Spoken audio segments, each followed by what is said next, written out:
এটা কোনো সিনেমার দৃশ্য নয়, এটা ঢাকার মিটফোর্ড হাসপাতালের সামনের বাস্তব দৃশ্য, যেখানে দিনের আলোয় জনতার চোখের সামনে ঘটল এক নৃশংস খুন।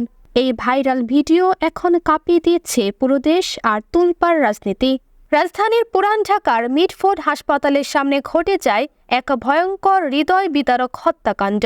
ভাঙারি ব্যবসায়ী লালচাঁদ ওরফে সুহাগ নৃশংসভাবে খুন হন দিনের আলোয়। ভাইরাল ভিডিওতে দেখা যায় সুহাগের নিথর দেহকে রাস্তায় ফেলে পাশবিক উল্লাসে মেতে ওঠে হামলাকারীরা। একজন মোবাইলে কথা বলছে, আরেকজন ঘুষি মারছে মুখে, অন্যজন তার বুকের উপর লাফাচ্ছে বারবার। ঘটনাস্থলে উপস্থিত সাধারণ মানুষ তখন স্তব্ধ, হতবম্ব। পুলিশ ও স্থানীয় সূত্র জানায়, সুহাগের সুহানা মেটাল নামের দোকানটি ছিল তার আয়ের মূল উৎস। এই দোকান এবং ব্যবসা নিয়েই শুরু হয় দ্বন্দ্ব। ব্যবসায় নিয়ন্ত্রণ নিতে মরিয়া ছিল মাহমুদুল হাসান মহিন ও সারোয়ার হোসেন টিটু। চাঁদাবাজি ও দখলবাজি নিয়ে চলছিল দফায় দফায় উত্তেজনা। শেষ পর্যন্ত সেই দ্বন্দ্বই ডেকে আনে ভয়াবহ পরিণতি। একজন সাধারণ ব্যবসায়ী যার স্বপ্ন ছিল পরিবার নিয়ে বাঁচার, তার শেষ হলো রাস্তায় লাশ হয়ে।